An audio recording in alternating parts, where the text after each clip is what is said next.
Your old or broken phone can let you down when you need it most. Perfect. But at Verizon, trade in any old phone from our top brands and get the most for it, up to $2,000 in value, for an amazing new iPhone 16 Pro with Apple Intelligence and a new line on My Plan, and iPad and Apple Watch Series 10. That's like a 3-for-1. And you can get it on any plan. At Verizon, trade in your old phone for a brand new iPhone 16 Pro, iPad, and Apple Watch. The other guys won't give you that. Visit Verizon.com today. Additional terms apply. Service plan required for Apple Watch and iPad. Up to $2,000 value based on iPhone, iPad, and Apple Watch. All you homeowners have unique needs. Some feel the need to leave up holiday decorations year-round. Others have the need to use their garage as practice space for their new metal band. And because each homeowner has unique needs, Geico helps you get the right coverage for your home and what's in it. That way, you get exactly what's right for you, even if your needs are unique. Get more with Geico. Ladies and gentlemen, welcome to Wrestling Art with Chris Things. Ray! Do the hammerlock! I do the hammerlock! Ray! Do the hammerlock, you turkey necks! Yeah, do the hammerlock! I do the hammerlock! Everybody's doing it! Oh, hi, hello. This is Wrestling Art with Chris Things. I am Chris Things Brian. You've stumbled upon Match of the Week edition of the show here. That being a one where I have whatever happened to be my favourite professional wrestling match that I watched that week. I do an illustration of said match that I post at christhings.com.au and instagram.com/christhings. I do a little write-up about it, and then I talk to some of my dearest friends about said match in a long-form discussion where we nerd out about that match. I get to talk a little bit about the art and just all sorts of weird nonsense sidebars. But, so this episode, we have two matches that are particularly special to me. Richard Beardsley of Video Plant will be joining me, returning from what I really enjoyed as a last appearance when he was on. We were talking some lucha, but we're talking two matches that are very special to me because they're featuring two of my very favourite wrestlers who have passed away recently. Those being two of my favourite matches of the careers of Gran Hamada and Osamu Nishimura. So I'm very much looking forward to those chats. If you can, I highly recommend you do your homework and watch said matches if you can before we talk about them. You might feel a little bit more involved in the chat if you do such things, or if you just want to hear us talk about a match that you haven't seen and maybe create an interest in that, and that's cool too. Do this however you want, guys. But this is our little opening monologue part of the show where I talk about what's going on in the world of Chris Things here. It's been a heck of a time. Last time I spoke to you, I was fearing an impending cyclone. I was worried it was going to blow my art studio and house away. It was pretty scary. We don't really deal with cyclones that much here in the land down under, but thankfully everything was okay. I put a lot of work in, as I mentioned last week, digging ditches, getting sandbags, like tying things down, all the things. But thankfully it was okay. The worst was averted. I'm still here. I haven't been blown away. My art, as far as I know, none of it was ruined. I'm very grateful for that. I'm happy to let you know that I'm okay after said impending disaster was averted.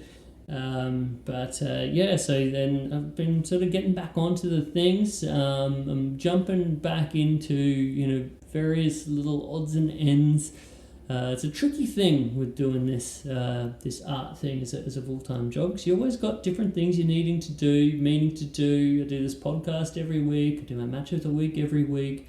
And, it's a lot of things are trying to line up different future events and such. Stoked to let you all know I will be officially doing the this year's Oddities and Curiosities Expo again later in the year. Very happy to see that one locked in. And we've got a wrestling club event coming this weekend. I wanted to do one last one before my upcoming trip to Mexico, and I'm very happy that we got to have this happen. Especially in the wake of said flood disasters. Brisbane was hit pretty bad. A lot of people experienced flooding and all sorts of nastiness. So I'm stoked to be back at the scratch this Sunday, 5 p.m, for an Arvo sesh of Wrestling Club, where I just play a bunch of weird and wonderful wrestling to a bar full of wonderful people. I love the scratch. I love all the staff at the scratch. It's just the best, most wholesome community. I've just had my solo show there, my latest solo show, come to a conclusion. My Los Luchadores versus Alien Invaders concept B-grade schlocky goodness show has just finished up. So I'm going to be collecting whatever unsold artworks when I'm there as well. But yeah, that's a funny thing for me to little kind of reflect on, I guess. I was very happy with all of that in the end. I was honoured to get to do the artwork for their big old Weekend of Tartness sour beer takeover celebration that I spoke about on the other episode. But yeah, now that it's all done and dusted, I get to sort of look back and I'm just like, man, it's a very nice feeling, of sort of accomplishing something. There's a part with us people who have ADHD, ADD, like where I read recently, you kind of, when you're doing the things, you don't get like kind of the big dopamine rush when you finish it that other people get when they finish a task necessarily, as much as just like a mild sense of relief. And that's probably a good way for me to describe it all the time when I have these big art shows that I almost kill myself in preparing for.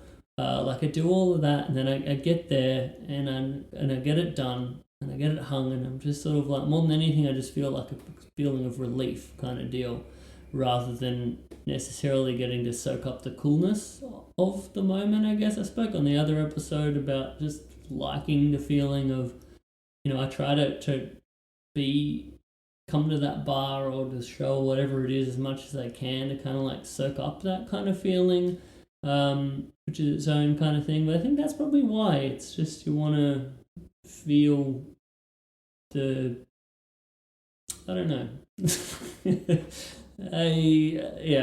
Sometimes you can probably hear my brain, the cogs are still working. So I don't know quite have the exact words to put it together, but it was a very nice deal, and I was very happy about getting to do that show. And now I look at all the work and the pieces that are sold and the wonderful people that have supported as part of me doing that, and I just feel very grateful to have gotten to do that. But yeah, I'm looking forward to, now that it's going to be down, to posting a bunch of set artworks to my Instagram.com/Chris Things, to making perhaps some of those unsold pieces. I'll have to see what might be left, but I might be able to make some of those available for y'all if you would like to purchase such things.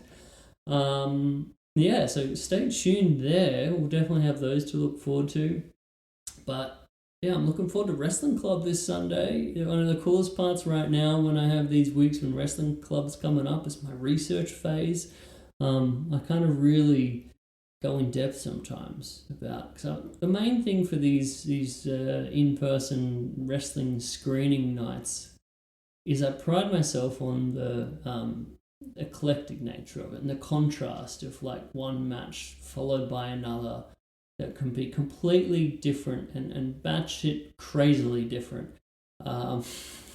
But that's the magic of it, and so I want sometimes to highlight a certain type of wrestling or a certain wrestler, and I just have to find that right bit of magic, of them and the match that just sums it up in the right way. Sometimes like the time element of how long the match goes is also a consideration. So it's a fair bit of work. I end up watching a lot of wrestling and preparing for these nights, but it's definitely a labor of love. Obviously I'm a big time wrestling nerd, so I enjoy every moment of doing such things.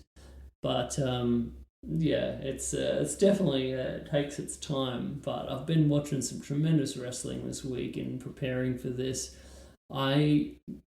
Here's a little spoiler. I try not to spoil too much, but it's a little something for if anyone listens to this before Wrestling Club takes place on Sunday who might be a Wrestling Club member.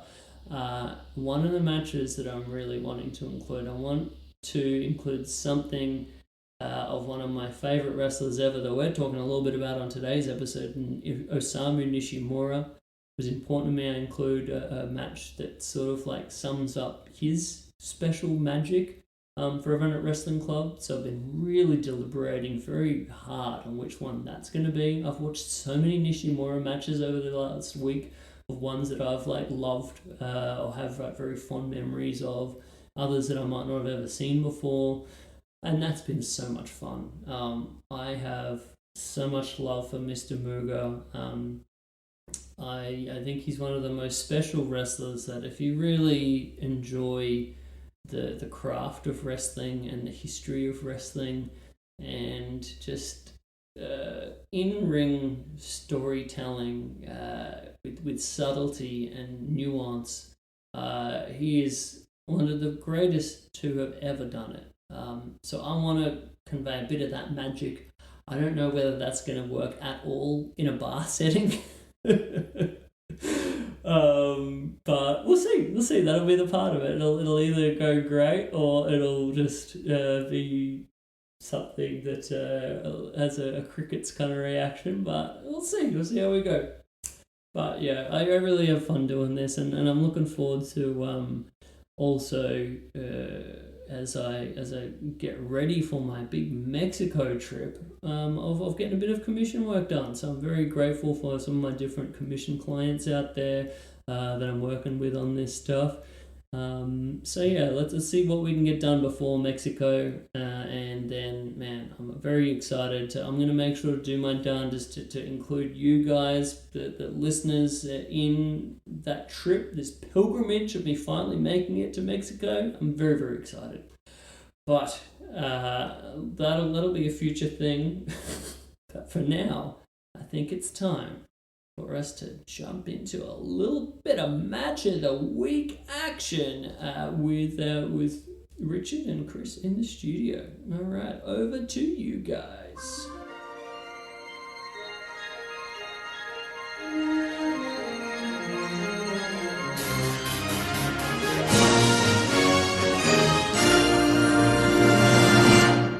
Okay, ladies and gentlemen, we are here. We're back for some match of the week action. It's been a little while, but we've only have two to discuss today, which is pretty good by the standards of how this thing's going on for a little bit. It's a double header action, two very interestingly contrasting matches, two quite special ones because they're kind of like tributes to two wrestlers who were very special to me and have a massive positive influence throughout the world of professional wrestling, who passed away recently, that being Gran Hamada and Osamu Nishimura.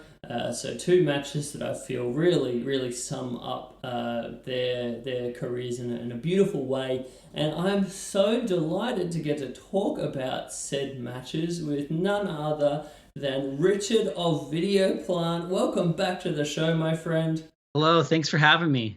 I'm excited to talk about these matches. I'm excited to talk about them specifically with you, sir, because you told me before you'd never watched these matches before, And I'm not sure. Sort of. I mean, you mentioned you didn't know all that much about Nishimura. Were you familiar at all with Gran Hamada? No, actually not Hamada. Definitely Sayama and Paraguayo, but not the other two. So this was a lot of fun to discover something new, and now I'm going to be going down a rabbit hole with all four of these wrestlers. So, or actually, I should say all six. Yes. Oh my gosh. That's the reason why I was so excited to talk to you about them, because I think there's something magical about when you sort of get introduce someone to these kind of like wrestlers that are so interesting and can create or start off these wonderful rabbit holes to go down.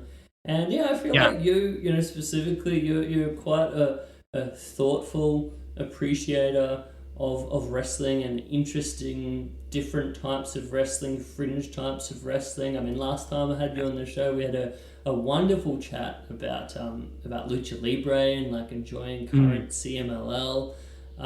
So yeah, I thought it'd be so interesting to get to talk to you about these two.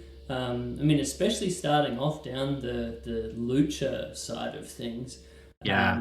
I absolutely adore this match. Another cool thing about this one is it's a bit of a glimpse into the wonderful world of UWA, or El Toreo was the sort of company and territory was known as. It was kind of the first big competitor to CMLL back in the day, where a bunch of the wrestlers sort of left and started their own thing, and had just an amazing company that was the breeding ground for some incredible wrestling and professional wrestlers over the years, from Los Villanos to Los Brazos to El Canec, of course, Pero Aguayo, and Gran Hamada here. So I am so excited to get to have a little bit of a glimpse into this world of this gritty,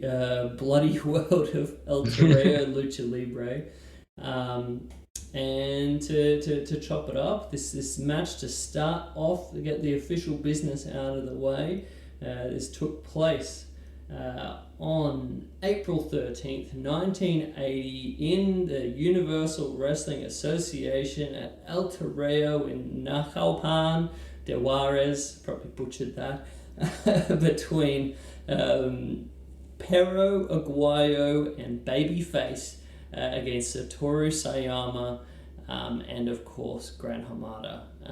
I loved everything about this. Please tell me what you thought, Richard. Well, I'll set the scene first. Like, you sent me the links, and I was gonna start watching them last night, and I decided to get up at like 5 this morning before work and watch them, because I really wanted to kind of take my time and watch them.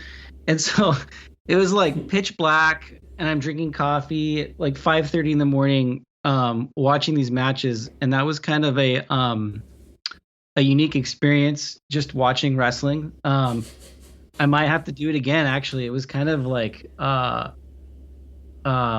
it was a fun experience, actually, just kind of watching wrestling at an obscure hour of the day. But I mean, straight up, if I could interrupt here, I have some that rings a bell for me. Being in Australia, we if we were watching pay-per-views live back in the day, it would often be at weird hours of the night or the morning. Especially we used to have those like WWF Insurrection pay-per-views in the early 2000s that I would watch live. So yeah, I could definitely remember those nice times of being up, very, very tired, and enjoying wrestling. Yeah, it's kind of hypnotic or mesmerizing in a bit, because you're waking up and you're seeing something as visceral as what unfolded was first of all, right away the quality of the match was unexpected, because I'm used to, one of the things I love about lucha libre in particular is, what's that? Oh no, I think we've got a little bit of a delay going on, but I was Oh, just agreeing with you. I was oh, in awe of how good the quality was of the footage. Because yeah, you're used to this like murky, grainy kind of stuff, right. like this like MS Uno, Sangre Chicana kind of like amazing matches, and this was just beautiful. I think they actually had a Yes. Japanese film crew that seemed like they traveled over, which is the reason why we had such beautiful quality for like 1980 Mexican Oh my wrestling. God. Incredible stuff. Yeah. I was blown away by it. That was unexpected. And so was the Japanese commentary with a match that was taking place in Mexico was awesome. It was a really cool, blend of two different things. Um, it looks like it's daylight. Um, and I always get a kick out of like watching these older matches and seeing who's in the crowd. Like when I can, I like to take in all the aspects, like Oh, yeah. everything, like the colors of the ring, the people in the crowd, and so yeah, the quality was like really that surprised me because as I said, like I'm used to just stuff that survived because it was recorded on a VHS tape and then later uploaded. So that was a lot of Oh fun. my gosh, it's such a shame with El Terreo de Cuatro Caminos in general. Like, just an Yeah. absolutely beautiful, beautiful venue. I think it's a Oh, bull ring originally. If you ever see any pictures of it, there's some amazing pictures of it in some of these like lucha libre photography books that I have. oh, It's just got a beautiful circular kind of classic bull ring design, and there's this amazing sort of like open air dome that covers it. oh, And it just has such an incredible like aura to it, and especially like the daylight really getting to soak it up. You get some glimpses in this match of that open air sort of like dome structure that mm, goes over the top. But yeah, just like the crowd as well, so interesting. It's like just an yes. interesting mix of people that I just adored. But yeah, the real shame of it is that more of this footage isn't available. Like, so much magic happened here that I would kill for footage of some of these matches. And this one probably only exists because they happen to be a Japanese film crew that flew Wow. over and recorded this one. So in that way, I think this is very, very special footage, and I really just wish that more of this era was preserved on film. Oh, absolutely. And like it's beautiful to look at. And yeah, the production of the match is also really good. It's really well mic'd up. That's one thing I noticed too. Like you can really hear the ring Mm. against the commentary. Um, And the strikes. oh my God, yeah. Oh yeah. Yeah, so right away, when Paraguayo's running at Hamada and takes him out, I was like, okay, this is a full on lucha match.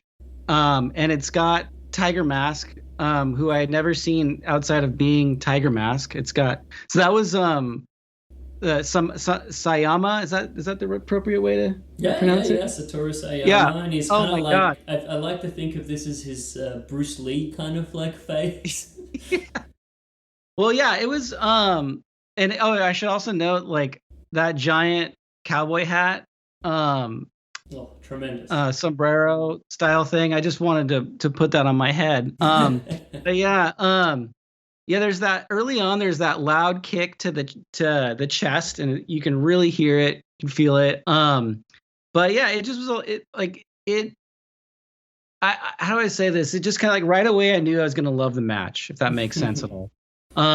But yeah, and then I don't want to jump ahead too far, but when Hamada gets busted open, Oh my um, gosh. I always I'm a big fan of blood, but he's not gushing, and sometimes I like when it's just like the right amount. It's like a minimal amount of bleeding, if that makes sense. Especially when it's in an interesting sort of like place, because it's sort of like down one Yeah, side of his face kind of thing. It has a bit more of like a realism to it that way. exactly. I mean, at the same time, I do obviously I'm a dirty fiend for a good motor scale gusher, but Absolutely. I think this Well, was amazing too, and especially like later on when Pero gets the comeuppance for his evil deeds, and then he starts bleeding as well. So good. and it really pops with the daylight, which I thought was cool. So I'm always also amazed by how unfazed people in the crowd are from this era when there's just like a bleeding wrestler right next to them. They're so it's just part of the show. Oftentimes you'll see like people smoking cigarettes. It's just a different era that I'm always. I love it, man. If I could be same. transported to any like world of wrestling, it'd be that gritty, territorial early '80s era of just I don't know. There's something about the cigarette smoke, it's a wild world. Well, had you seen other matches take place at this venue in Mexico? Is that, you said you saw photographs, but have you seen other matches? Yeah. There's a bit more footage that exists of sort of the later era when this is sort of the real glory days of the promotion, and especially of Hamada as just an absolutely beloved figure in Mexico.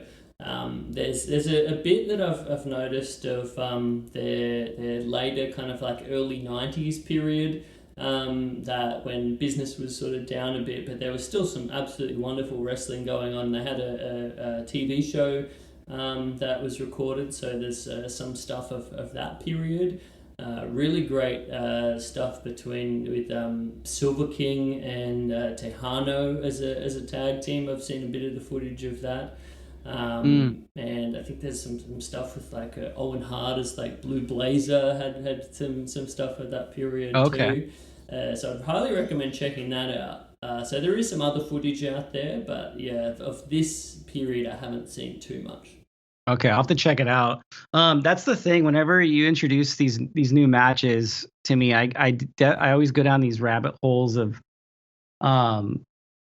I just kind of get lost on YouTube. Oh my gosh, me too. I mean, if the one good thing is if you do love this stuff, there's a lot of great footage. I think Japan always did a better job of preserving the history with footage. So there is a lot more really cool footage of some of these guys like Babyface and Pero and Hamada from Japan. Around this time, I think some great stuff with even Babyface and Tiger Mask. I think they might have even had some matches in Japan at the time. So yeah, you can definitely find a bit more of the Japanese side of things. It was my first Babyface experience. I loved him. He was awesome. I also loved how they paired. They were paired with. I think Babyface was like paired with Sayama and Hamada and Aguayo. It definitely felt like Hamada and Aguayo already had a pre-existing beef, and they were just raring to go from the start of this, and just this match is just sort of like the Pero and Hamada show. You could tell, yeah. And then the end, it really makes you just want to see more of the next part of this feud. But I definitely want to make sure we say enough compliments to the incredible Babyface here in this match. Oh, he was incredible. His opening, like just the strikes and like real classic Rudo like punches and roughhousing, like he was incredible. Loved it. I'm gonna definitely watch more of him. Aguayo, I've always like I love his look, his face, and I remember like during the pandemic, I was really wanting to get some Lucha Libre magazines from like the late 70s and 80s, and I remember he just would be like he's a guy who'd be on a lot of those covers, and I think even like his bloodied face a bit. Oh yeah. But it was a lot of fun just to to see. I loved the match. At the end when everything just kind of went haywire, and what exactly happens at the end? It was a DQ. So I think Pero hits Hamada with a foul, with a low blow in front of the referee, and then the referee disqualifies him, raises the hand of Hamada, and then Pero just goes after him, and he's like bleeding and locking him in this like face lock, and man, it's a great scene to finish it off. Yeah, it definitely it left me wanting more, but in a good way. You know what I mean?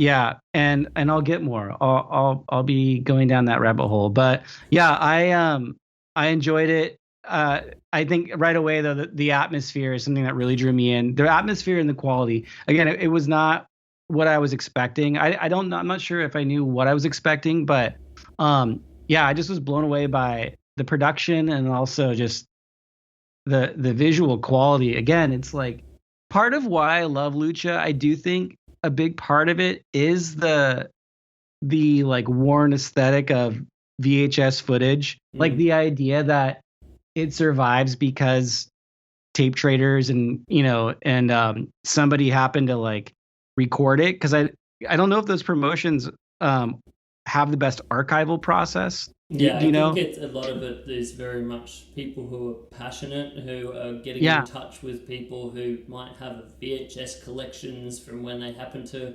record this, or have something that they bought at a flea market or something. Like the people like I think Roy Lucia Oh yeah. does some amazing work, especially when it comes to this El Toreo kind of footage. But also like a lot of retro CMLL and that kind of thing. People like Black Terry Jr.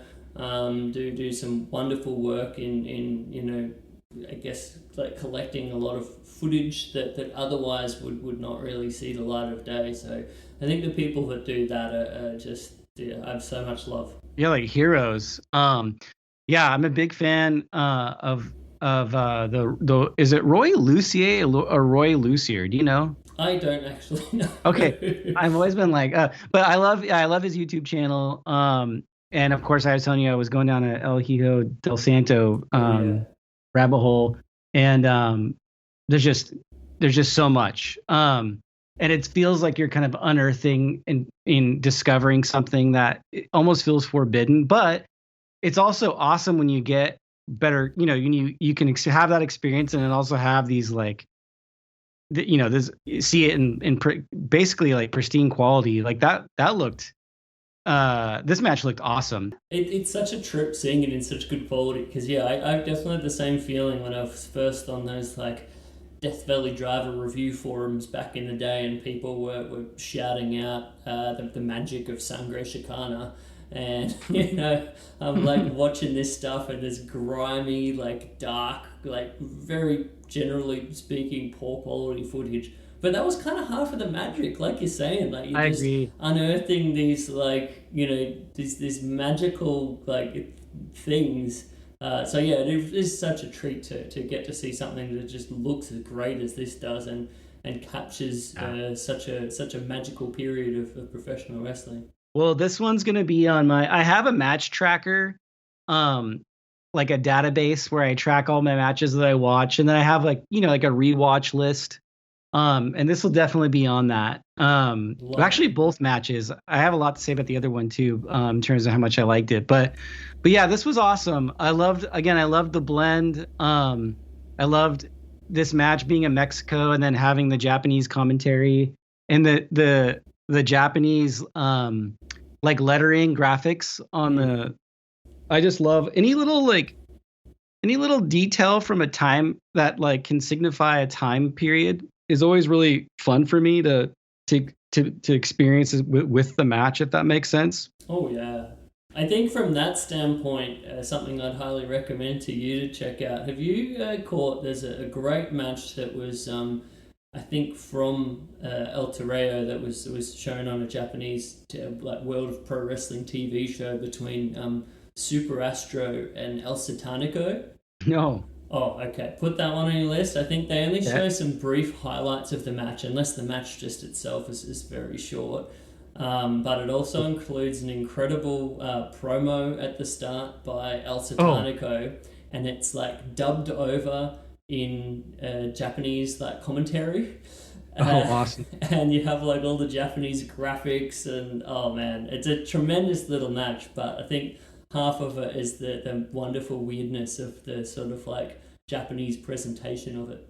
That's one like I love watching those Joshi matches, and how the graphics and colors pop, like the ones from the 80s, Oh yeah. So yeah, I will definitely check that out.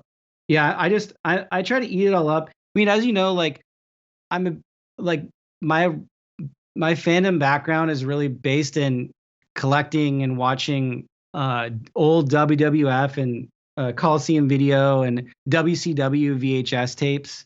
Um, and since during that time during the pandemic, just to kind of have these deep dives into just all these different promotions and time periods has been so rewarding, and it's kind of like there's just it's never ending. It's never ending. That's why I love pro wrestling. It's never ending, and there's just so much. Even like some of the stuff that I think some people consider really bad, I often can find something I like about it. So, but that is not the case with these matches. Yeah, this one was awesome, and I loved it from the get go. And yeah, I again, it was really fun to, there was just, it was that lucha, the roughness of the lucha, and then those pops with Sayama kind of having those bursts of offense. Oh, he had an especially amazing one that I remember. Just it was sort of the first real part where the crowd just became unglued, and it really conveyed to me like a special part of this. I think is that the magic of in a country that's as like nationalistic as Mexico. I just thought it was so cool and interesting, the dynamic of like the hated rudo Mexicans against the young, good-looking Japanese boys, like, and especially as graceful and as incredible wrestlers as Sayama and especially Gran Hamada are. But yeah, that sequence where I can't remember the specifics of it, but it definitely involves Hamada doing his amazing like go up and the head drag takeover kind of thing where he just goes up so high and then takes him over. But it just had a bunch of incredible twists and turns in that sequence, and then just the crowd erupts for Hamada. And it's just so cool to see, in a Mexican wrestling presentation for the crowd to just have so much love for Hamada, and you can really, really understand it just in that moment of sort of the magical connection that he had in Mexico. That's awesome. And it was like in February, right, when he passed? Is that? Yeah. I read an amazing obituary that was up on Voices of Wrestling on their website. I'll look it up because I want to give a shout out to the author. But just a beautiful write up that really I'll check it out. Summarized sort of the specialness of Hamada's career and the exact reason why, to me, he should be a first ballot Hall of Famer in any serious professional wrestling Hall of Fame.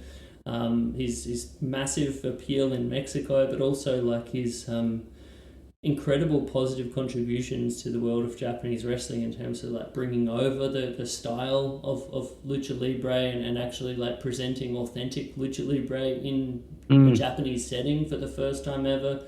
Obviously now we have some awesome stuff like the Fantasticomania tours, but like none of that would ever have happened if it wasn't for Hamada.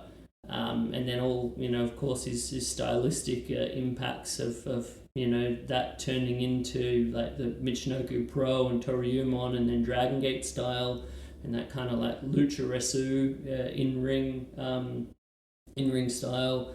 I'm just such a fan of Hamada, and this article or like obituary does a fantastic job of sort of like illustrating that. So I've definitely wanted to give a shout out there. In terms of the author, let's have a look here. Yeah, I'll definitely read that. And well, here it is, the life, career, and enduring legacy of Gran Hamada. What's our author here? By Case Lowe was the author on that one. Just an amazing write-up, and if anyone feels interested to find out a bit more about Gran Hamada, and also the other great thing is this includes some tremendous match links from some of Hamada's greatest stuff. So yeah, I'd highly recommend that one.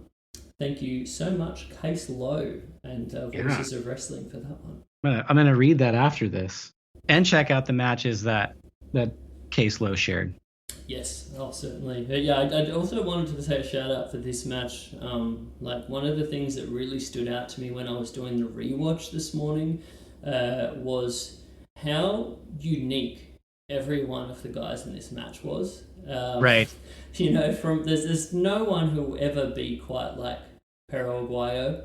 And the magic that he had, man, there's like a senton that he hits in this that just has so much impact, and he's just an electric character. There's a part where he's like sort of playing the shit-eating cowardly heel, and he's like calling out to Babyface for the hot tag. He's like, baby, baby.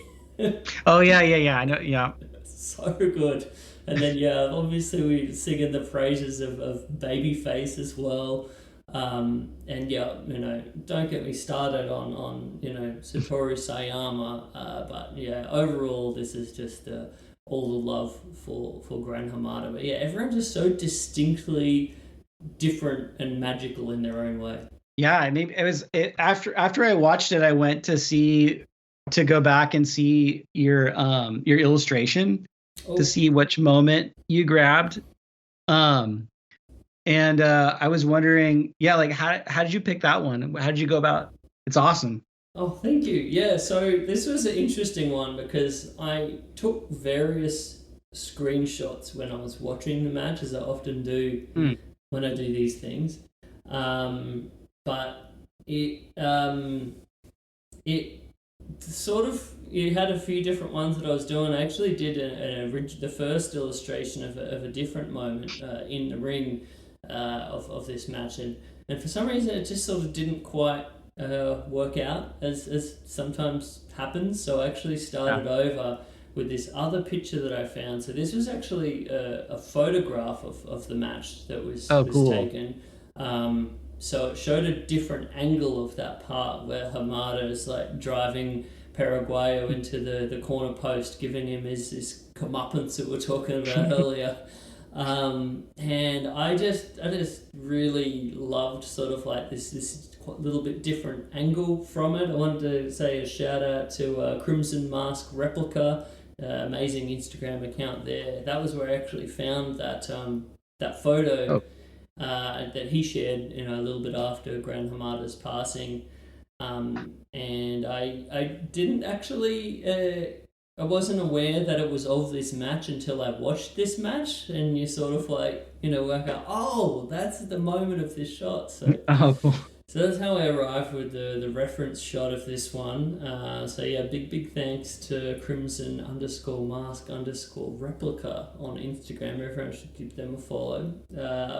There's just something about that moment. I think the other great thing about this, compared to the first illustration I was doing of it, like you can't not have Perro's incredible face. It's just like you say, it's such a great face, such a great look. Those like crazy amount of like gig mark scars that he's got. Oh my god, I love it. His face is incredible. That blade job, or the crimson mask on the side of Hamada's face as well, like we were saying earlier. There's just so much to love about it. And he got his boots. Those awesome boots. Can't have Perro without the furry boots. I love this. I love this picture, and I love the ref in the background. I love this one. We have the two refs, right? Yes, yeah, and they're both dressed differently, which was interesting. Yeah, I was almost like sucked in to want to draw like every bit of everyone in the background as much as I could, just because, as you're mentioning, it's so visually interesting. Everyone there. Ended up like stopping myself from doing that because I think it was already quite late at night when I was doing this. But yeah, it's just such an incredible scene. So in Lucha, do you know why in some match? I'm just being honest. I don't know. I haven't never even looked it up. But why? Do you know why there are two refs in some? I always assumed it was just because there's, especially in your trios matches, there's like so much going on. So it's like an idea of being able to I guess, police all of those things. Like you need two people rather than one. Another interesting dynamic sometimes you get in, especially a lot of the classic like CMLL matches, is you get sort of the dynamic of one of the referees being more of a heel referee and one of them being a bit more of a babyface kind of one, which is its own really cool kind of dynamic. So yeah, just one of those wonderful weird little things of lucha. I never actually knew officially what the reason is. That was my assumption. Just another wrinkle. I love it. When I first started watching lucha matches, I was confused at first, but it really made me pay attention to understand like the formula and the 2 or 3 falls and all the wrinkles that make it kind of its own thing. I don't know. But yeah, I like this. I like this this illustration a lot. I like that ref popping his head out. Yeah, it's always fun to do ones like some of these ones you end up with a moment on the outside, and that's a bit of a different kind of thing to the in-ring kind of like aesthetic. So and I like it, I guess, when I'm looking at this one too, like the idea of him going into the corner post, and it's just sort of like a little bit of like a visual kind of like hint at it. It's one of those things where us, as wrestling fans, we know, oh, yeah, he's been driven into the corner post. I guess I think about it like from more of like a non-wrestling fan perspective. Like that's one of those little things where you wouldn't even really know what that is, sort of like coming into the side of the frame. So I think that's like a fun little thing where we can sort of look at something like that, and because we're such nerds about it, we know exactly what that little visual communication is. Awesome. Before I forget, I did want to say Hamada had some awesome headbutts. Oh my gosh! At the very end that were awesome. Yeah. On Aguayo, I believe. Do you remember that? Yeah, for sure. That was like a real peak to me of the match, like the hottest part, where again he's like getting his comeuppance on Hero, and just these nasty, incredible headbutts. I love that. Oh man, it just to me, I think they were some of the best wrestling headbutts I have ever seen, hands down. I'm a big fan. Like the headbutts always are so dramatic and kind of brutal, but it's like it comes off almost artistic for me, like it's a full commitment to the moment when and I'm a fan of it. I know some, I've heard some people like, oh God, that was really brutal, but and it is, but to me it's just like, it's just a full, like, I have a lot of respect for it. It's a commitment to the moment. And those were awesome. Oh yeah, just like the whole body language of it, and the way that both men are sort of like selling the headbutts. Like that's another thing about this. I've when I did the rewatch, like just watching all of the way that Pero reacts to everything and sells everything is just some of the greatest like heel work I've ever seen. Before we go to the next match, I was wondering, had you seen this in a different quality prior to the rewatch? Like, is this a match you had seen like, a few years ago, maybe? This from like a disc set? This one right here, yeah. No. So this was actually the result of, I went down a bit of a Gran Hamada rabbit hole after his passing, and I came across this, and I was just, in love with it. It was one of those really cool moments that we're saying of those rabbit holes where you just like, uncover stuff that you never really even knew existed before. And like I'd read a bit about the rich history of El Toreo before, but I'd never really got to see anything of this era. So that was a lot of the reason why this was so special to me. Well, I'm a fan. It's on my rewatch list. I watched it this morning, and then before we chatted, and I feel like there's gonna be like things are gonna pop out every time I watch it. So I was a fan. Amazing. Well, the good thing there is a bunch of other beautiful clashes between Pero and Hamada in different settings that you'll be able to find as well. Oh God. Already. and they just get even better in a way as they both I'm get excited. older. Oh, good. Oh, yeah. Nice. Okay. Yeah, I'll definitely go to Voices of Wrestling and read that article and see what they've got linked up. So that's cool. Highly recommended. All right, awesome, man. Now we are on to the second half of our doubleheader. We fly from Nakalpan to Japan. We are at the famed Tokyo Ryogoku Sumo Hall. One of the all-time great Japanese wrestling venues. And we are at the G1 Climax tournament of 2002. A great G1, might I say. I highly recommend everyone go down that rabbit hole. But this one took place on August 10th, 2002. New Japan Pro Wrestling G1 Climax. It's the semi-final of that year's G1 Climax tournament.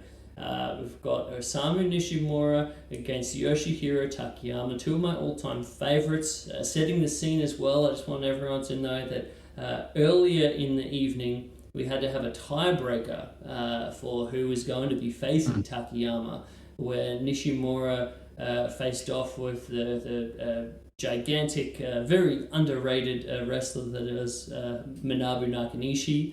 And pulled out an insane upset against the Goliath that was Manabu Nakanishi, who I'd kind of refer to a bit, reminds me almost like a Japanese version of like a Lex Luger or Batista, those kind of vibes.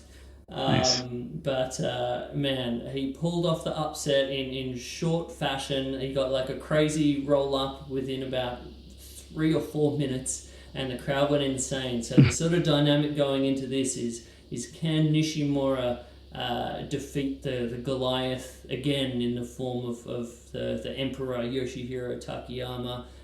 Can his incredible technique win out again? So I think that's the reason why. Like you can tell from the start of this match, the crowd is just so behind Nishimura in the most wonderful of ways. It was awesome. This is not actually the 2002 era of New Japan, totally new to me, and this is the first match I've seen with both these wrestlers. I loved it. It was like a freaking okay, so Nishimura is clearly a technician of sorts. The mat work was awesome, but Takayama, what is his? He's not that. Yeah, so right? Very interesting clashing of styles here. You nailed it perfectly. Nishimura, like real throwback, minimalist technician to the days of a Karl Gotch or that sort of real early like Inoki kind of like style. Tatsumi Fujinami is as well a key idol of his. But yeah, so Takayama is this huge guy with like a sort of shoot style background. He came up through the UWFI promotion back in the day, then through All Japan and became a key star of Pro Wrestling Noah. A lot of people might know Yoshihiro Takayama from the incredible, I would say, greatest mixed martial arts fight of all time against Don Fry in Pride. But man, no one quite like Takayama. Well, he did. He kind of met Nishimura like on his level near the end there. I thought it was because I was picturing at the end he kind of there's that moment near the very end where he kind of uses physical force to get out of holds instead of using a rope break, and then he just kind of annihilated him and I don't want to jump ahead too far, but the build was slow and methodical, and all I could think about is I love these matches when the sweat, their hair, starts to kind of take a new form because they're just the effort from both ends is just so intense. But I thought I was assuming that he was kind of more of a not like a technical, like a technician wrestler, but I thought he was doing a pretty good job near the end there matching him. But again, this is my first time. Yeah. Oh, for sure. And I think an interesting part of this is that it seemed early on that Takayama was almost, like you're saying, trying to more play Nishimura's like technical game, sort of, because Yeah. Takayama does have the submission experience from the shoot style wrestling background, so we see a bunch of that come out.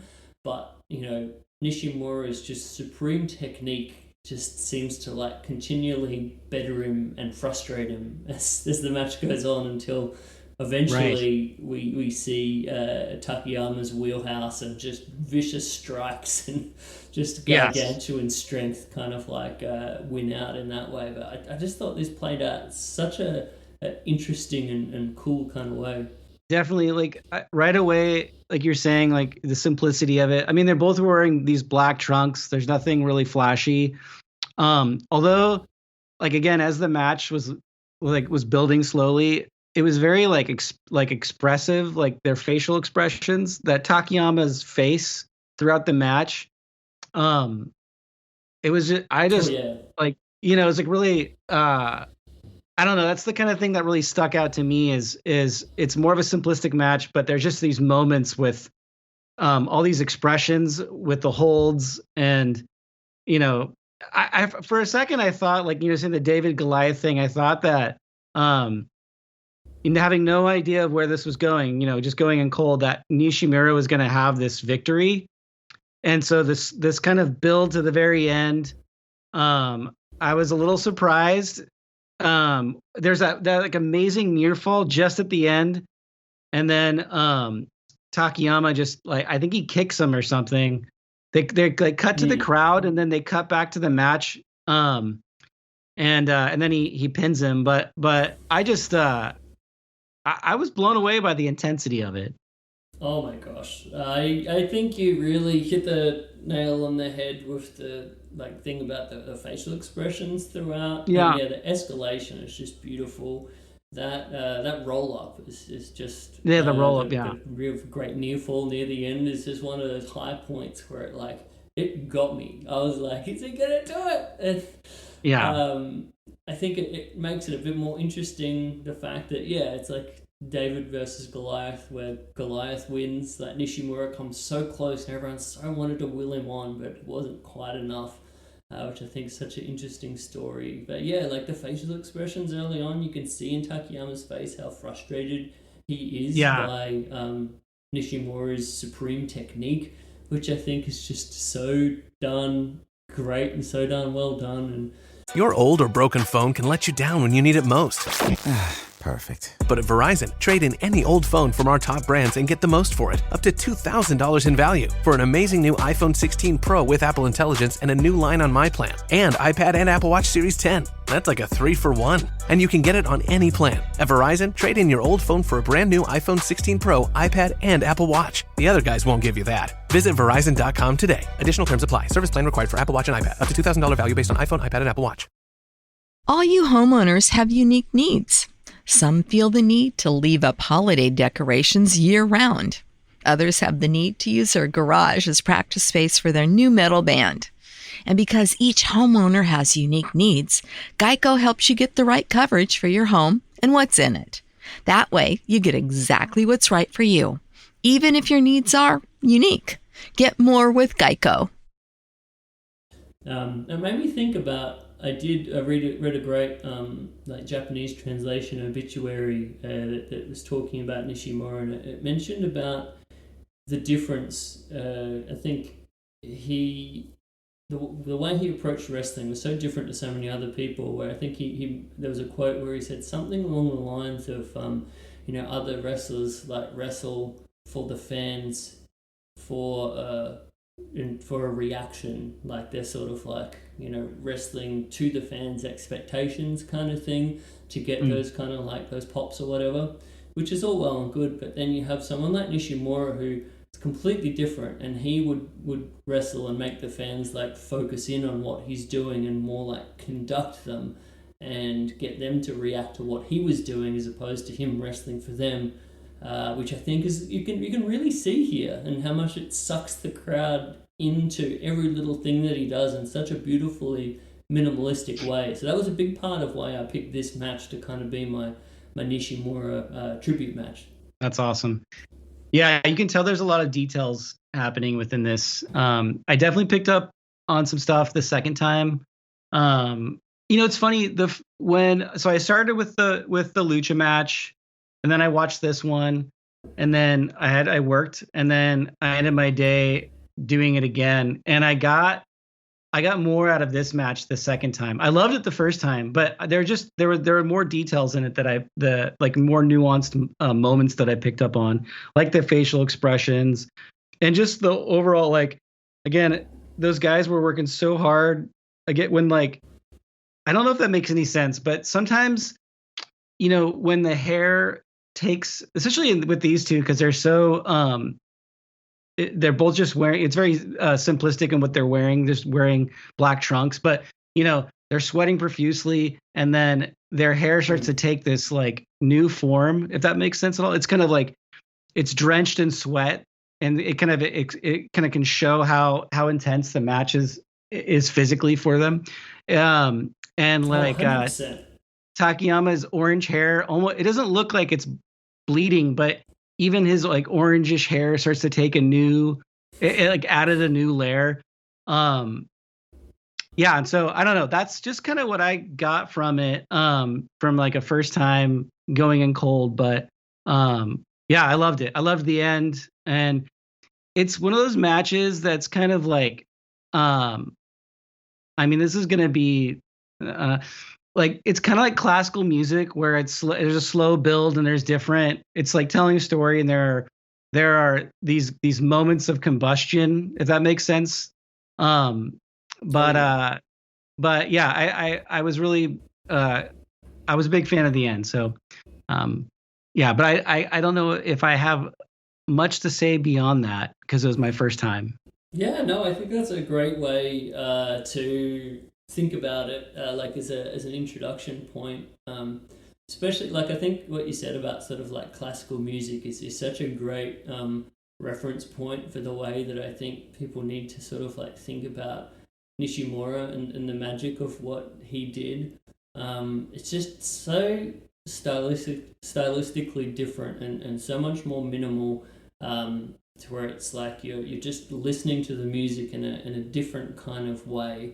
And it requires maybe you to, as a viewer, to put in a little bit more, and to have a little bit more patience, a little bit more attention to detail, I think. But if you do, it's just nice. We're talking about these rabbit holes where you get into them and you just get more and more into it. That's what originally made me fall in love with Nishimura's wrestling. It was just so different, and I think that's what introduced me to that proper classical style of professional wrestling, and then going down the rabbit holes of guys like Nick Bockwinkel and Billy Robinson. Nice. And Carl Gotch and Inoki, these kind of guys, these really classic, Dory Funk Jr., another big idol of Nishimura, and huge influence on his wrestling. But yeah, man, there's just so much to love. So I hope other people, this might start an interest in looking into Nishimura. A great example of this kind of magic is, I don't know if you noticed, but early on in the match, one of the classic signatures of Nishimura in most of his matches is his head scissors escapes. So when the guys have the leg lock on the head, and he has the most beautiful way of getting out of it, of that upside down headstand to get out of the leg scissors, and then just taps him on the legs, and the crowd just erupted for this moment, and I just thought it was the most wholesome, amazing thing ever. Is he one of your favorite wrestlers, would you say? I'd say definitely. Yeah. I remember, like I said, when I originally got into him, it just changed the way I thought about wrestling.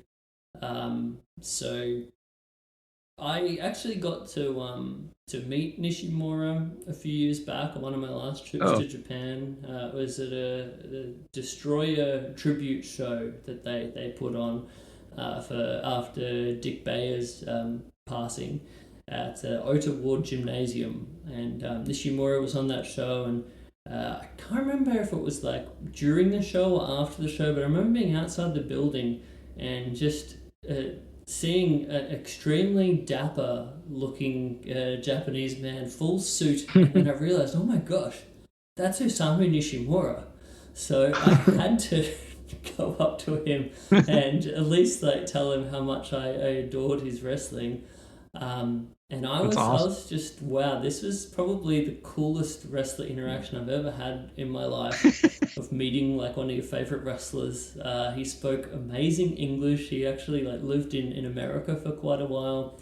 Oh, and wow. He told me about how much of all things he has an incredible fandom for the James Bond movies, the 007 series. Oh my God. And how much he's a collector of them, and he ended up like giving me his business card.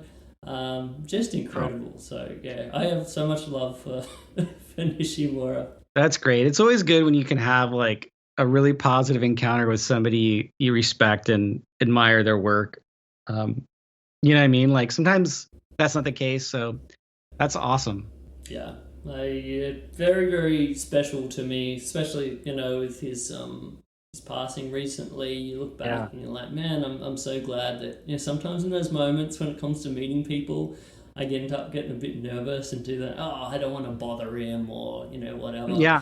So I'm really glad that I actually did this one. I have that lovely photo of us that a little selfie that we did, and it's a special thing to me looking back.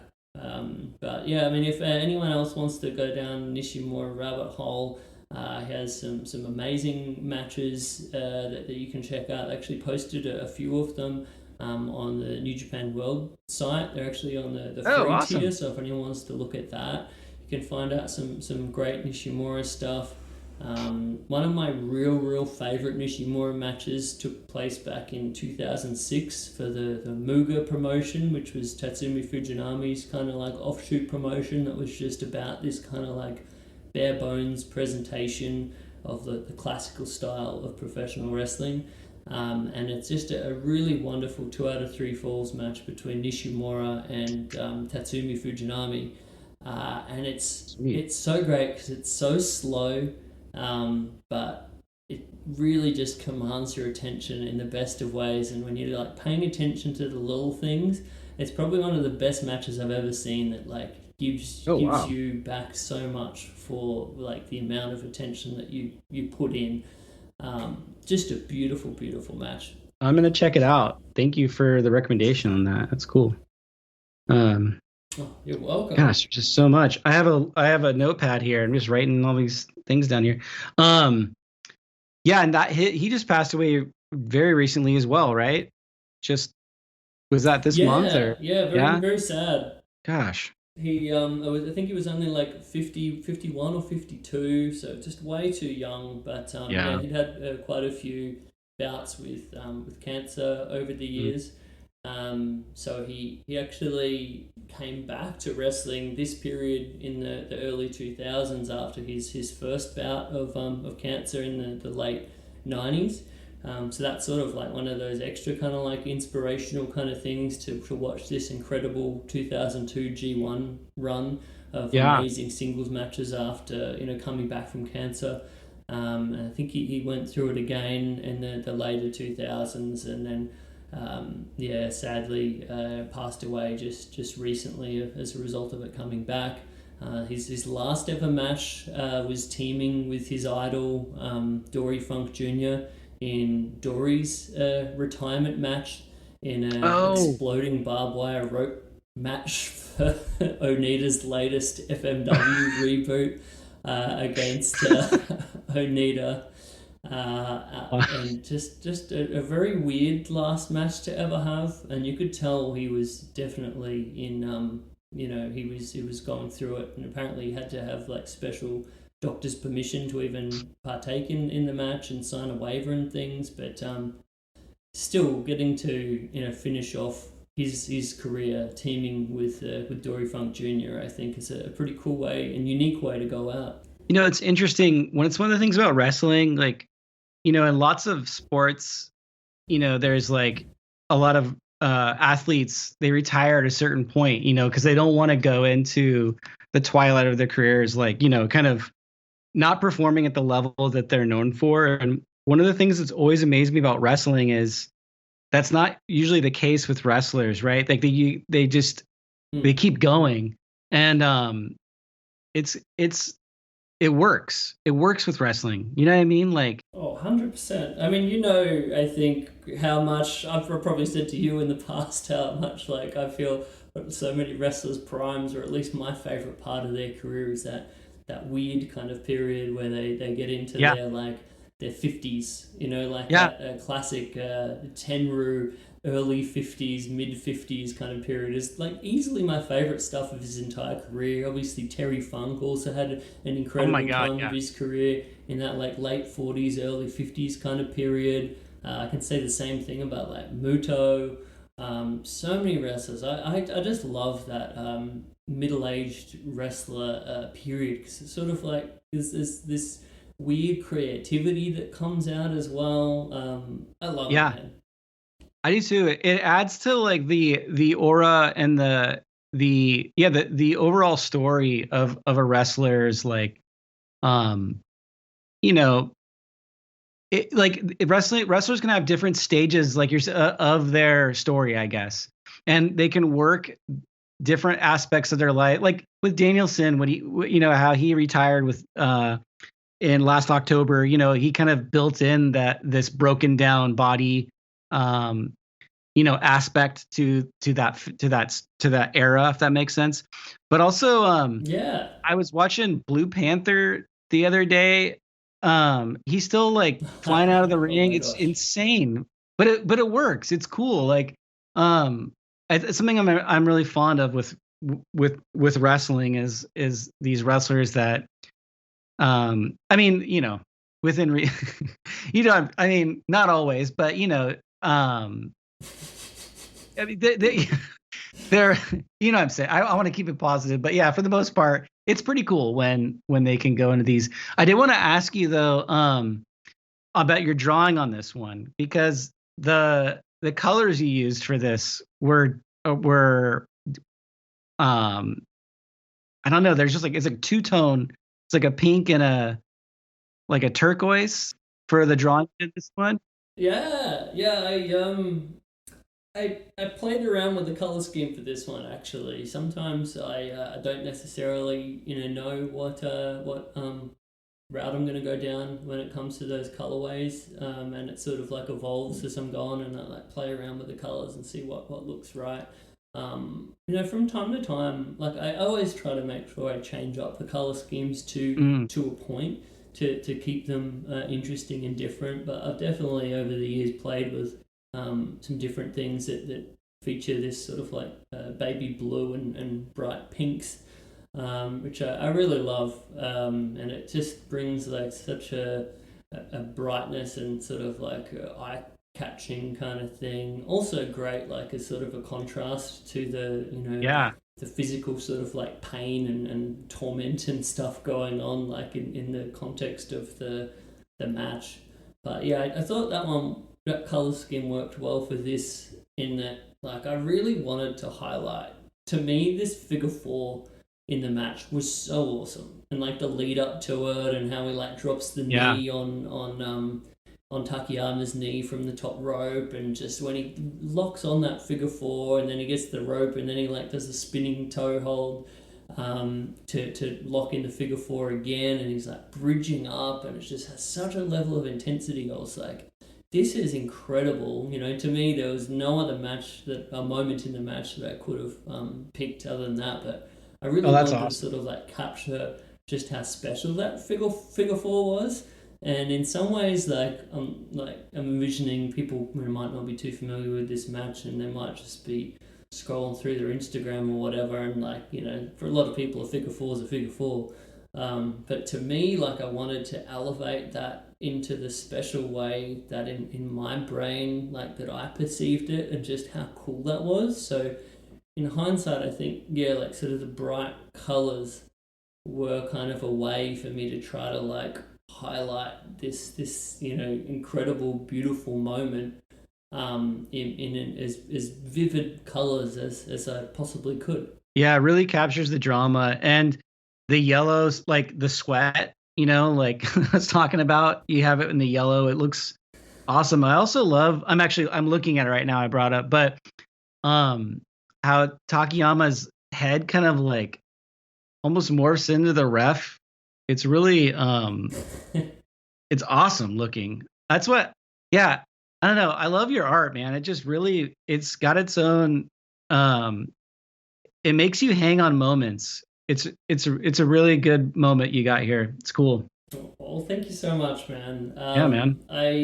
That's a lovely compliment, because most important thing I'm trying to do with this, especially with like the match of the week series, I think, is to do justice to the moment and for the match, and to try to convey the passion that I have for it, to others in like a visual manner. So to hear that is like that's what I'm trying to do. So you've just given me like the most beautiful compliment of sort of confirming like what I'm going for. No, so thank you. Yeah, it's awesome. I don't want to say like surreal, but yeah, I'm hanging on that Takayama's head just kind of morphing into the ref, and it's awesome. And then you pan over to the left and you just see the drama in Nishimura's face.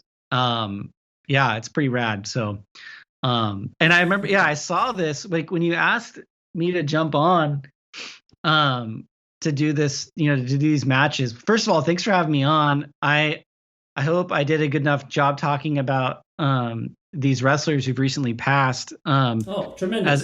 As someone who's new to their matches, I can tell how much they mean to you, and it comes through in these drawings, or I should say, they're not drawings; they're illustrations. Is that the best way to describe? They're not paintings, or yeah, I guess I kind of think of them in that way. Like, I guess I sort of approach the sort of illustrative stuff a little bit different to where I do like the physical kind of painting kind of stuff. But yeah, I mean, I'm happy if people call it a drawing or call it an illustration or whatever they want to call it. Well, looking at these after the fact, they're really, this moment sticks out. It's so funny because when I was watching the first match this morning, as I was waking up, there was this one moment that I like. I'll have to send it to you. I took a screen capture of it, and I thought, God, is this what Chris does when he's like, does he like take screenshots of certain moments and then at the end decide on one? But yes, it's got to be difficult to land on one moment for like, you're like, it's like, this is the moment to define this match of the week. Seems like it'd be a difficult task, but worthy one. What's that? It's so hard, like trying to pick the moments sometimes. Like, and it's exactly like you're saying. I'm taking a whole bunch of screenshots as much as I can. Like, if I have time, I'll generally just try to watch. Like, I'll watch the match properly the first time, and then I'll look back and I'll be like, all right, that was easily the best thing that I watched this week. And then I'll go back through and and take the screenshots and then do the tough choice after that. Or sometimes if I do find other sort of like externally done photography of the match, like in the El Torreo one, that can be a great way to do it too. But yeah, man, I'm always struggling. I feel of like being like, man, this is a great moment. This is a great moment. Like, it's just such a struggle to try to pick the best one sometimes, and then trying to do justice to it when you're doing the actual illustration. But that's why I find this thing fun, I guess. That's awesome. It also, I was going to say, I remembered that you did a drawing with Takayama and Suzuki. Yes. When he was in the ring, you did like a tribute to that moment. I need to watch that, because I actually read about that. Oh man, that is a special match. Yeah, Yeah, I want to see that. I think like there's some matches that they kind of transcend wrestling a little bit, Mm, okay, yeah, in yeah. moments kind of thing, and that Takayama tribute show, incredible match with Suzuki and Shibata beforehand, but then yeah, the weird beautiful moment of Suzuki and Takayama.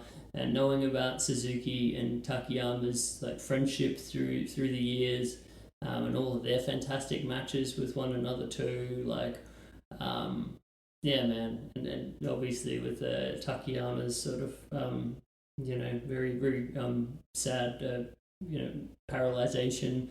Yeah. But the fact that he still has that amazing fighting spirit to like continue on with his recovery, and yeah, I just thought that was something that I'll never forget. Well, I'll definitely check it out. I had read about that, and I realized, oh yeah, that's you done that recently too. So, and I think you captured it well. Maybe just right. You said like weird and beautiful or weird and special. Mm. But yeah, that's kind of how I think of wrestling. um, weird and beautiful. Um, yeah. Well, I'm definitely gonna go down a rabbit hole this weekend and watch a bunch of these matches. I got some written down here. Oh, please keep me posted when you do that as well. I definitely will. Like, I think I had sent you a message when I was dialed in on El Hijo del Santo, which if you ever do a match of his, a match of the week, I would. I just but Oh man, I can officially tell you, I definitely will be. I cool. mentioned to you how delighted I was when you sent me that message about like discovering just the greatness of Via del Santo. There's so many Santo matches that I adore. I've drawn a lot of and painted a lot of El Santo, El del Santo through the current and past solo shows that I've done as well. So yeah, definitely not a stranger to doing the classic silver Santo mask. But man, so many favorites there. So yeah, rest assured there'll definitely be some Rio del Santo in the future. Amazing. He's amazing. Yeah. Cool. I look forward to that. And if maybe and if I'm not on it, I just look forward to listening to that because he's somebody who, if you go on YouTube, there's obviously so many matches, but I don't speak Spanish. I wish I did, but there's a lot of the videos out there with like interviews and stuff. I just want to soak it in, but not a lot of it's in English, which is probably for the better, I guess. Maybe I need to learn Spanish, but yeah, I'm always curious to see what other people think about wrestlers that I'm a big fan of. So good stuff. And I am 100% with you there, man. Like I think there's so many things that I would love to get a proper translation of. Like I did a introduction to Spanish course, so I've got like sort of a vague kind of like way where I sometimes kind of could know like what they're talking about or like kind of cliff notes, but not any reality to it. Sometimes a fun thing that I like to do if there's something I really want to see a translation of, if there's like a post-match promo or some big heated thing, I'll do the YouTube translated subtitles. That is hilariously sometimes quite very off base. But other times you can sort of like actually get what they're saying, and it's actually very helpful because you can sort of like read through the inaccuracies to be like, oh, okay, I think that means this, and so I would recommend that. But I'm with you, man. I just need to get better at my Spanish. I don't know if I told you this. I can't remember, but I paid somebody to translate the MS1 Sangre Chicana match for me, and I'll never forget it was like through a website that does translations, and it was a woman, a college student in Mexico, and she was so nice, but she was like, wow, this is really bloody. I was like, oh yeah, sorry. Oh god, but yeah, but she It's did a so great great. translation, and it really helped me kind of understand more. But I also like the idea of not fully understanding. Makes you kind of focus more on what's happening in the story in the ring with what the wrestlers are doing. So, there's a plus to it as well. But yeah. Anyhow, I think there's good a stuff. beauty really to sort of it's like a testament to well, a lot of what I love about lucha libre or Japanese wrestling. It's that like you really see that wrestling is a universal language, and there's a lot of Yes. things where you might not like be able to literally understand what they're saying in the promo, but just given what wrestling is, you still know exactly what's going on. And Yeah. there's just such a lovely beauty to that. It's the same reason why a lot of the time I watch, like New Japan or current New Japan, and I'll choose to listen to the Japanese commentary because it's Yeah. like, I think they've had some really good English language commentators over the years, but to me, I think there's just something so wonderful about just sort of like working out what you think is going on rather than explicitly having it told to you. I totally agree. Stardom in the last, I don't know how new it is, but they started having English commentators, which is great. But I watch quite a bit of Stardom, and I prefer to watch it with the Japanese commentary. And the same goes for the New Japan. It's so funny, dude, because it's like in some ways I can see how people would be like, "Oh man, this is what wankery is this?" Oh God. Like hearing these us nerds say about how much we prefer to listen to the Japanese commentary rather than the English Oh one, God. but I honestly, there is a magic about it, and I'm not just There saying is. that because I'm like a massive like jerk off wanker. No, no, It's totally. like so And when I'm hipster. No, no, no. Yeah, I think we're saying it without being pretentious. I think we're like, yeah, we just want it like in its purest form. It's more enjoyable. It's funny because my wife will come downstairs when I'm watching like either New Japan or or actually CMLL. I watch quite a bit of that, which is in Spanish, and she'll know right away what I'm watching because it's not in English. But there's also like a delivery that is so um and like um I don't, it's not contagious, but the part of the delivery is part of the excitement of Oh, the the match too. enthusiasm, 100%. Yes. Yeah, yeah, totally. Which yeah, and it can be a bit jarring when you rewatch a match when maybe you've seen it. Like I've definitely watched a match live, let's just say Stardom for example, and then they'll post on the website with an English version, and it's a bit jarring when it's different. It's not bad by any means, but it's just a different experience. But like for example, the first match, the the lucha match, the Hamada and Aguayo match, the the initial beginning of that with the location in Mexico with the Japanese commentary, it added just this layer of like, oh wow, like I'm gonna strap in for this. This is like, what is this? You know what I mean? Yeah. So Oh my yeah. gosh. A funny little story about sort of the language or English language commentary kind of thing. Talking about that 2002 G1 Climax tournament, the first time that I ever watched it, I watched it on a show called. Have you ever heard of Tukon Retsuden? I don't think I have. Okay, so this would be a fun thing I think you might dig. So this Okay. was, I believe, an American public access TV show that was filmed in a public access studio. I don't know Okay. whereabouts, but so it was with these two massive Japanese wrestling nerds, or wrestling nerds like us. I think their names were the Great Ricky and Dan Janetti.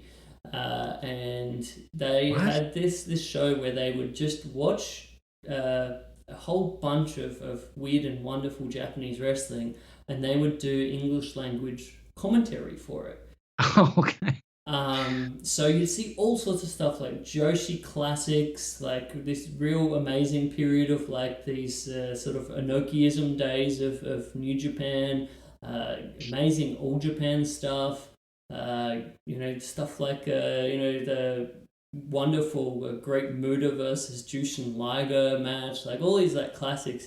And I think that was a real thing that had a serious impact on my ongoing like and blossoming love affair with Japanese wrestling, and it was them talking about it with this like love and passion. And so they actually covered this entire 2002 G1 Climax tournament Whoa. on their show, and they used to have a Tukon Retsuden website. This is like going back to sort of like the early 2000s, whereas one of the first sort of like shows where they posted like the full video of these like long form full shows that they would translate. Whoa. So it was sort of like really cool for me to get to watch. So when I first watched it, it wasn't actually with Japanese commentary. It was with the commentary from this weird American public access TV show. But I'm so grateful for the great Ricky and Dan Giannetti for all of the work they put in for that. Just amazing stuff.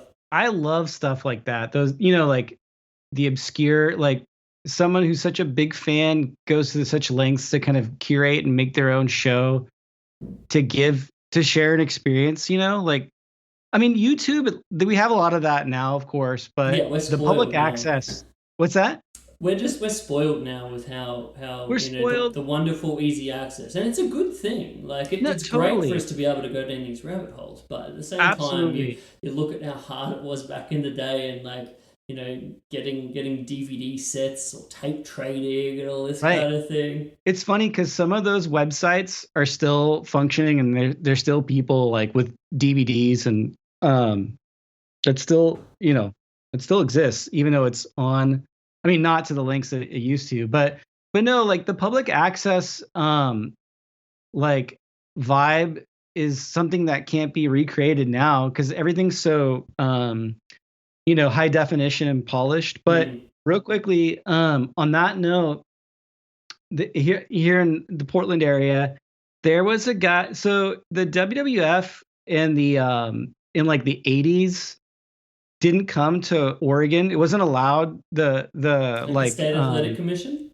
Yes, yeah. So you know about this. So so as a kid, I remember when I was a little kid, my friend was a diehard wrestling fan, and I remember I was really little. It was the 80s, and he was going to go see WWF up in Portland, and for whatever reason, I couldn't go. And then they put that ban on. So you never got to see, it never came up until like the Attitude Era. And so Portland wrestling was still alive and functioning. My friend would go to that. I wish I did, but I didn't because I remember on Friday nights spending out at his house. I was a little kid. And, I was like, I was used to the WWF and, yeah, and then there was Portland wrestling. It was just the production quality was not, it was not polished. It was not good. Now I watch Portland wrestling and I'm so fond of it, and it's so special. I have such a big heart, and I also have there's a guy here that cataloged all that that basically archived all of Buddy Rose's collection, and I have he was selling a hard drive of like 450 hours of it. And I have that. So we have to nerd out online about, I got to get some of that Portland wrestling to you, but. Oh, dude, that would be amazing. I honestly think like Don Owens is one of the greatest wrestling promoters of all time. And one of the few guys that, did right by the guys and presented wrestling in such a wonderful way. And yeah, man, you know how much love I got for like Buddy Rose, and I think it's a real gift that because I think Buddy personally, the reason why a lot of this footage exists is because he was so ahead of his time in actually like seeing the value of recording his matches and getting those tapes and the Betamax and the whatever the Laserdisc stuff like that exists You know, he was one of the few wrestlers that actually, like, from that period that documented so much of his stuff for posterity. And I think we're so lucky, you know, to go through and watch so many of Buddy's incredible matches because of that foresight. Absolutely. I mean, he was like investing in like a Quasar tape machine, which predates VHS, you know, which must have cost a lot of money, but that's how dedicated he was to archiving that, or just, you know, keep recording it for studying purposes, and then eventually, thank God it didn't get thrown away. But on that note, because of all the athletic commission stuff, and maybe you already know this, but there was a public access TV show in Portland where these kids did their own wrestling show, and they actually went as far as getting permission from Vince McMahon to like air the footage on public access. Yeah. I'll send you a link to it, and some of it's been online, but it's really cool. Like, it's just cool that it exists, but it has that public access vibe. But it's cool that they got permission, and it was a fully, like, you know, I never watched it when it was happening. I just know about it after the fact. But yeah, I'll send you a link to it.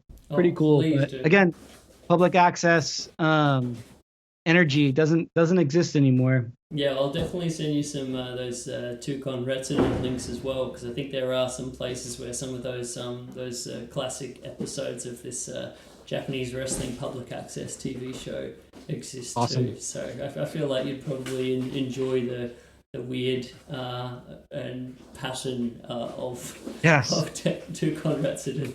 Absolutely, I love the weird stuff. So the weird and strange and beautiful stuff. Yes, that's exactly what this is, man. Thank you so much. I've had so much fun nerding out with you as always. Likewise. Thanks for having me. Oh man, my pleasure. Definitely will be looking to have you on again in the near future. I don't think I could, if you are available whenever it is, I jump into that Io del Santo goodness. You're the first person I'll be thinking of there. Or like I said, there's a lot of those amazing Sangre Chicana and MS1, El Satanico, like all that kind of stuff. Man, awesome. All right. I think you're a resident historical lucha guest at this point. Sounds good. And maybe a Portland wrestling one someday, if you're down. But yeah, we'll connect offline, and I'll try to get some stuff to you. Thanks again, Chris. It was a lot of fun. Dude, thank you. I would like to officially direct everyone, even just to enjoy the amount of cool stuff that is there as we speak at video.plant on Instagram. I know you mentioned, I'm not sure whether you have that much plans on doing too much future stuff on there, or looking more towards a website at some point in the future. But I just wanted to give you a pat on the back for all of the cool stuff that you've posted of this wonderful basement passion project so far. And again, for anyone who might not listen to previous episodes, it really was my absolute honor, man, to get to do the logo and the stuff that I've got to do so far for Video Plant. We definitely share a lot of passion for that historical sort of physical media kind of thing. So thank you, my friend. Indeed, thank you. All right. Anything else to plug? No, that's it. I'm just I'm happy that we got to chat about these matches, and thanks for sharing more things to go down a rabbit hole on. So thank you. Oh, makes me so happy, man. Oh, well, this episode is going a bit long, but there's one thing I feel like I still need to mention to you. I'm not sure if I mentioned this at the time, but with David Lynch's recent passing. Big fan of David Lynch, big fan of so many of his movies. Don't get me started on David Lynch, but as a result of that, they had a great series of screenings at the Astor Theatre in Windsor in Melbourne. So when I was down there for the last Lucha Fantastica show, I made sure that I got in on the Friday night, and they at the Astor Theatre, which is one of these rare old cinemas, which I'm such a nerd for old cinemas. Normally if I travel somewhere, I'll just try to find if they've got any, weird old cult cinemas that I can go to. One of my favourite ways of seeing places. I did the same thing when I went to Portland, actually. Cool. But at the Astor Theatre on this night that I happened to be there, they just happened to be screening one of my all-time favourite David Lynch movies in the form of Lost Highway. Oh, God. And man, I adored that from my memories of it, but getting to see it again, and especially, after David's passing, it was just a wonderful experience, and I wanted to make sure to mention that to you and nerd out a little bit there, because as I mentioned, we got a bit of love for that kind of cult cinema. Yeah, well, thank you for sharing that. We could do a whole nerd out call about David Lynch. That was one of those passings that really affected me, but it left me really happy about. I was like really sad, and then I started to get really happy because there was just so much positive that he shared with the world. And so thanks for sharing that. Yeah, that's okay. And it's such a cool outpouring of love from everyone else that I saw about David Lynch. That made me really, really happy. It was so cool that he had that effect on people. I do want to ask you, do you remember which theater you saw, which theater you visited in Portland? Do you remember the name of it? So they had a screening of, it was the Doors movie with Val Kilmer, which was tremendous. And they had, I don't know if it was the director or someone involved with the production somehow was there, and he actually did a Q&A after the screening, which was amazing. It was like one of the... Yeah, it was a beautiful old cinema, I believe sort of like Art Deco kind of like vibes. Was it the Hollywood Theater? I think so, yeah. Yeah? Okay. Yeah, that's a great theater. Very cool. Yeah, that was probably one of the highlights of my trip, actually. Awesome. All right, well, I don't want to, I'm going to keep talking your head off. Thanks again for having me on. And I look forward to going down the rabbit hole. Thanks again for the recommendations. All good, dude. Thank you so much, and I look forward to talking to you next time. All right, sounds good. Thanks, See you, Chris. Bye. All right, man. Sorry if that's a little bit long for you all, but I figure if you're still here listening to this, maybe you got something out of it. I don't know. I just had so much fun talking to Richard.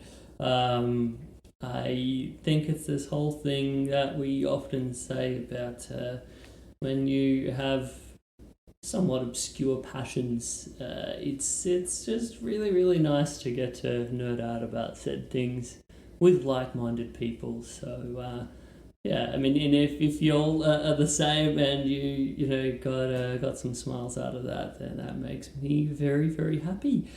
Sorry there for a little bit of outside interference noise there.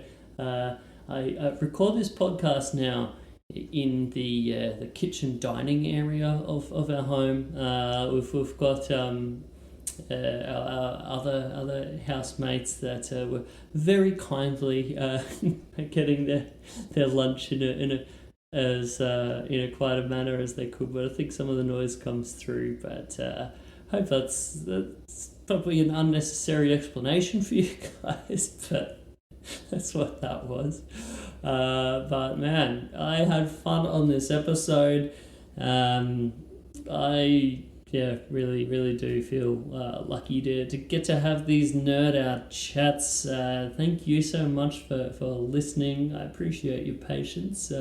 If any of what we've discussed has lit a bit of a rabbit hole thirst for you guys, that makes me very happy. If you guys end up going down a Gran Hamada or Osamu Nishimura rabbit hole, that would make me beyond delighted. So please, if you do such things, tell me about it. If you watch any of these matches and they excite you or whatever it is, please feel welcome to send me a message. Jump on Instagram.com/Chris Things where you can swing me a message on there. You can keep up with all of my weird and wonderful art and different adventures and such.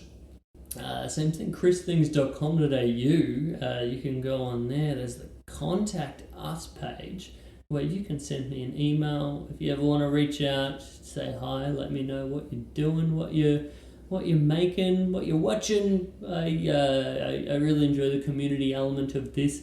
My apologies if sometimes my responses can be a little bit delayed. Sometimes I struggle a little bit in getting all the work done and also keeping on top of everything that you have to do in being an independent artist. But I always endeavour to get back to you guys no matter what. But I just wanted to say a massive thank you to everyone who listens, who says nice things, who supports, who encourages me to keep doing this thing as an artist. It is my life stream to be doing this as a full-time job. It's one of the hardest things that I've ever done, but it's also the most fulfilling. So yeah, I'm loving it, man.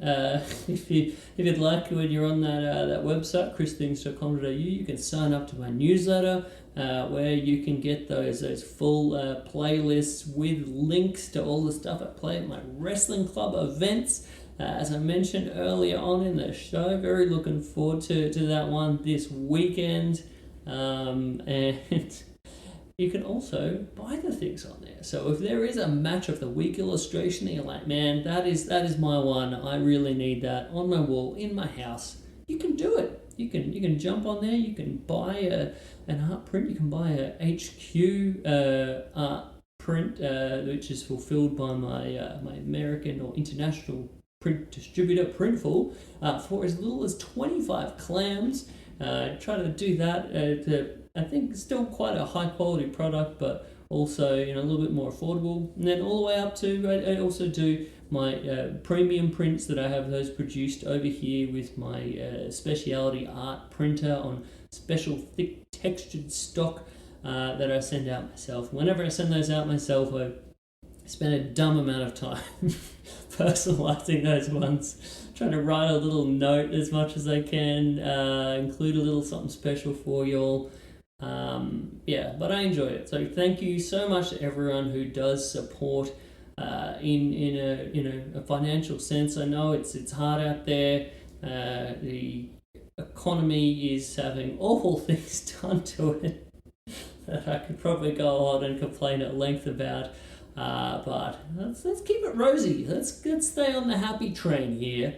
But what I want to say is, even when things are challenging, it means even more to me when you guys do choose to spend those hard-earned dollars on art. And I think that's a really important thing. And I feel very, very special when you guys choose my stuff to be said art.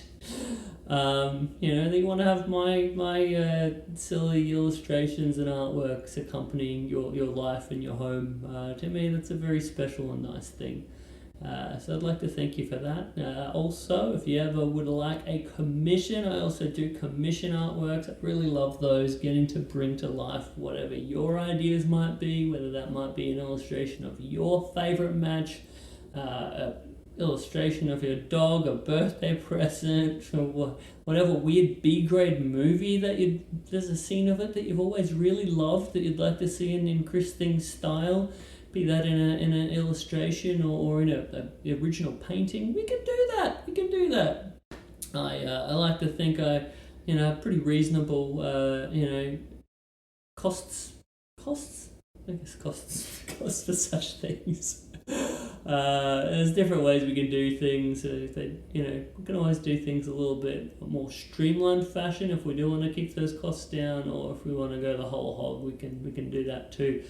But hit me up if you would like such things. I'd like to also say a big thank you to the great team at Social Suplex for allowing me to do this podcast, allowing me to yammer on for 2 hours in your ear holes on this fine Thursday here in Australia. yeah, I really appreciate getting to do it. Social Suplex do a great job of spreading the love around as well, with the advertising dollars and such. And yeah, I really appreciate getting to be part of the Social Suplex podcast community with this little old show.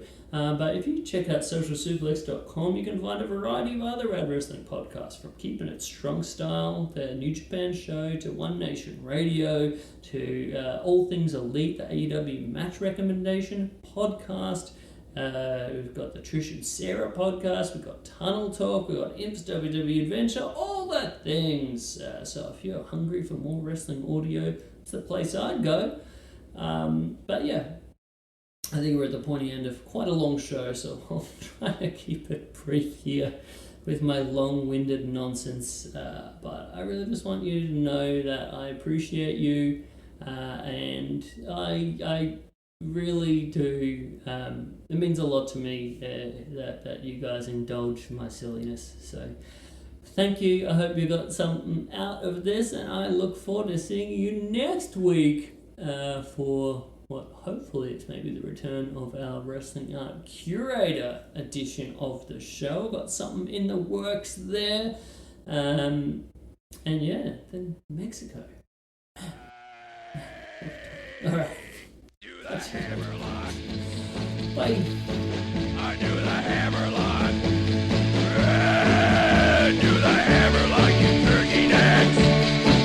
Yeah, do the hammerlock. I do the hammerlock. Everybody's doing it. Do the eye gouge. Yeah, do the eye gouge. Do the eye gouge, you turkey necks. Yeah, do the eye gouge. I do the eye gouge. Everybody's doing it.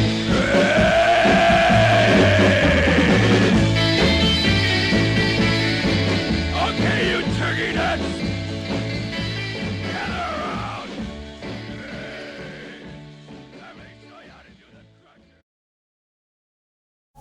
Wow. What's up? I just bought and financed a car through Carvana in minutes. You? The person who agonized 4 weeks over whether to paint your walls eggshell or off-white bought and financed a car in minutes? They made it easy. Transparent terms, customizable down and monthly. Didn't even have to do any paperwork. Wow. Mm-hmm. Hey, have you checked out that spreadsheet I sent you for our dinner options? Finance your car with Carvana and experience total control. Financing subject to credit approval. All you homeowners have unique needs. Some feel the need to paint their door a vibrant shade of blue.